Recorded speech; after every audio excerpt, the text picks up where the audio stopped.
జై శ్రీదత్త, జై గురుదత్త.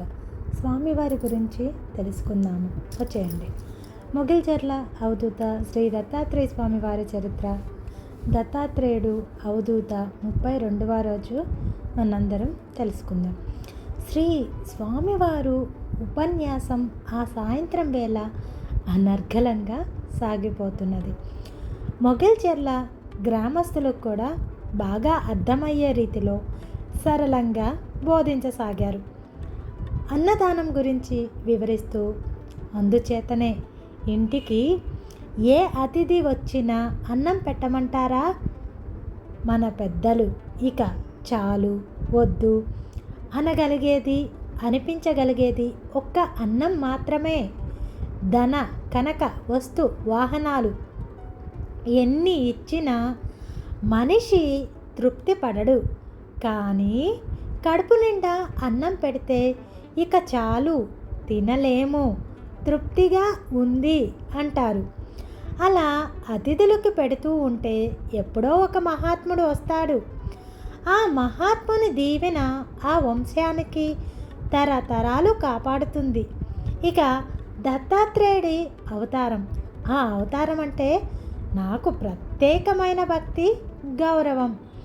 అది వివరిస్తాను. అది అతి అనసూయ మాత దంపతులు.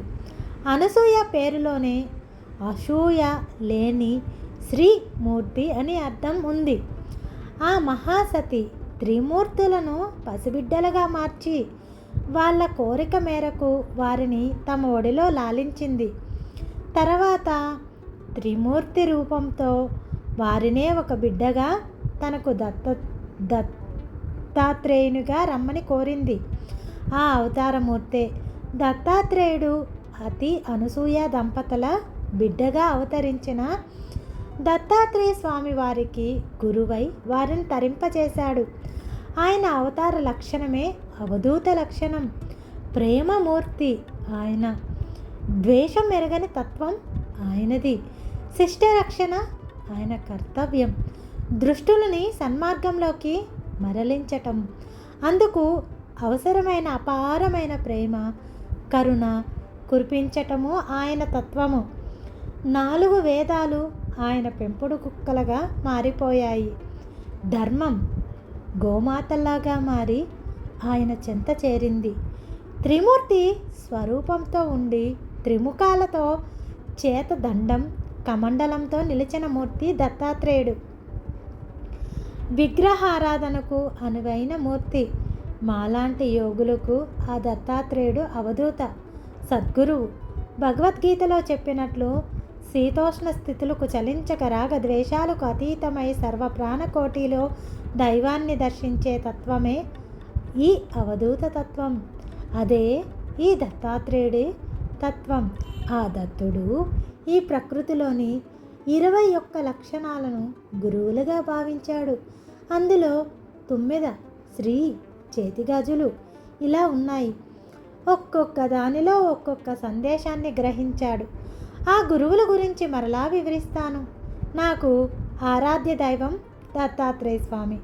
నాది అవధూత లక్షణం.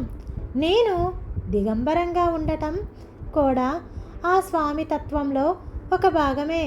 దిగంబరత్వం అనేది సామాన్యమైన విషయం కాదు. ఇంద్రియాలను అదుపులో పెట్టుకోగల కఠోర మానసిక దీక్ష, మానాభిమానాలకు అతీతమైన తపోశక్తి ఉన్నప్పుడే దిగంబరత్వం చేరుకోగలడు యోగి. ఉత్తినే దిగంబరంగా తిరుగుతూ లోపల మానాభిమానాలకు లోనయ్యే వ్యక్తి కపట అయినా కావాలి, లేదా పిచ్చివాడైనా కావాలి. అనుకరణతో అవధూత తత్వాన్ని ఎదుటివారి చేత నమ్మింపచేసేవాడైనా కావాలి. అవధూత సద్గురువు అయిన ఆ దత్తాత్రేయుణ్ణి గురువుగా భావించాను. కాబట్టే నా పూర్వనామాన్ని వదిలేసి దత్తాత్రేయుడిగా నాకు నామకరణం జరిగింది. నన్ను దత్తాత్రేయుడిగానే పిలవండి. అప్పటికి శ్రీధర్రావు దంపతులకు అర్థమైంది. శ్రీ స్వామివారిని తాము ఏనాడు పేరుతో పిలవలేదు. ఈరోజు ఆయనే తన నామాన్ని చెప్పేశారు. తాము సాక్షాత్ ఆ త్రిమూర్తి స్వరూపుణ్ణి. ఇన్నాళ్ళు స్వామిగా కొలుస్తున్నామని అనుకున్నారు. మళ్ళీ స్వామివారు కొనసాగిస్తూ ఆ దత్తాత్రేయుని స్వరూపంగా షిరిడీలో ప్రకటమై సాయిబాబాను భావించవచ్చు. ఆయనది కూడా అవధూత సాంప్రదాయమే. నూటికో కోటికో ఒకరు ఆ దత్తాత్రేయుడి తత్వాన్ని అర్థం చేసుకొని అవధూతగా మారి ఈ కలియుగంలో మానవాళిని ఉద్ధరించటానికి ప్రకటమవుతూ ఉంటారు. ఈ మానవలోకం ముందుగా వారిని గుర్తించదు. అంత మాత్రం చేత ఆ అవధూత నిరాశ చెంది వెనక్కి వెళ్ళిపోడు. తన జీవన పర్యంతము సమాజానికి, దైవానికి వారధిగా ఉండి ఎంతోమందిని ఉద్ధరించి ఆ తర్వాత మాత్రమే తమ అవతారాన్ని చాలిస్తారు. వారు తమ దేహత్యాగం చేసిన వారి తపోశక్తి కొంతకాలం పాటు ఈ మానవాళిని తరింపచేస్తూ ఉంటుంది. అవధూత అడుగుపెట్టిన భూమి క్షేత్రంగా మారుతుంది. ఇది సత్యం అంటూ కళ్ళు మూసుకున్నారు. శ్రీ స్వామివారి ఉపదేశం ఆగింది. అప్పటిదాకా వింటున్న గ్రామస్తులు శ్రీ స్వామివారికి మొక్కి ఇళ్లకు వెళ్ళిపోయారు. శ్రీధర్రావు దంపతులు కూడా ముగ్ధులై వింటూ ఉన్నారు. శ్రీ స్వామివారు చెప్పిన చాలా విషయాలు ఎన్నోసార్లు ఎక్కడో ఒక చోట పుస్తకాలలో చదివినవే.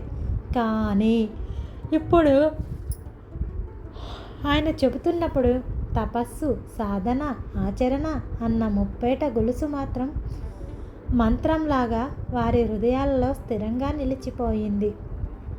తమ ఎదురుగా మూర్తిభవించిన అవధూత తత్వం నిలిచి ఉంది అనే స్పృహ వారికి కలిగింది. తమ జన్మకు ఈ అదృష్టం చాలు అని వారిద్దరూ మనస్ఫూర్తిగా భావించారు. జై శ్రీదత్త, జై గురుదత్త. శ్రీ స్వామివారు తనను దత్తాత్రేయుడిగా పిలవమని తేల్చి చెప్పిన తర్వాత రోజు నుంచి మొగిల్చెర్ల గ్రామస్తులు ఆయనను దత్తాత్రేయ స్వామిగా పిలవటం అలవాటు చేసుకున్నారు.